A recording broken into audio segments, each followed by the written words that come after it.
शेतकरी बांधवांनो, तुम्हाला माहित आहे का 1 जानेवारी 2026 पासून 2 लाख रुपयापर्यंतचा मुद्रांक शुल्क शेती व पीक कर्जावरील पूर्णपणे माफ करण्यात आलेला आहे। हा एक ऐतिहासिक निर्णय आहे।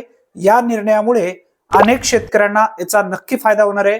काय निर्णय आहे, राजपत्र जो जारी करण्यात आलेला आहे राज्य सरकारच्या माध्यमातून, पूर्ण माहिती आपण व्यवस्थित समजून घेणार आहोत।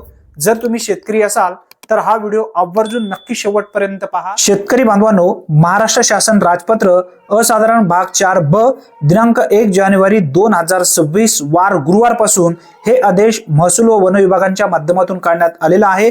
तुम्ही स्पष्टपणे या ठिकाणी पाहू शकता। महाराष्ट्र शासन याद्वारे शेतकऱ्यांनी 2 लाख पर्यंतच्या शेती किंवा पीक कर्जाशी संबंधित निष्पादित केलेल्या अभिस्वीकृती रोखपत्र करारनामा हक्क विलेख निक्षेप हडप तारण किंवा तारण गहाण हमीपत्र गहाणखत प्रतिभूती बंधपत्र गहाणखत गहाणाचे सूचनापत्र किंवा घोषणापत्र किंवा यास संलग्न अशा कोणत्याही सहलेखावर उक्त अधिनियमांतर्गत आकारणी योग्य असलेले मुद्रांक शुल्क दिनांक 1 जानेवारी 2026 पासून पुढील आदेशापर्यंत पूर्णपणे माफ करण्यात येत आहे। महाराष्ट्र राज्याचे राज्यपाल यांच्या आदेशानुसार व नावे सुद्धा या ठिकाणी देण्यात आलेला आहे। तुम्ही पाहू शकता।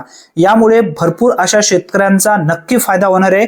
कशा पद्धतीने प्रत्यक्षात आपण फायदा घेऊ शकतो। 2 लाख रुपयापर्यंतच्या शेती व पीक कर्जावरील मुद्रांक शुल्क पूर्णपणे माफ 1 जानेवारी 2026 पासून हा निर्णय राज्यभरात लागू, सर्व बँक व वित्तीय संस्थांना लागू असेल।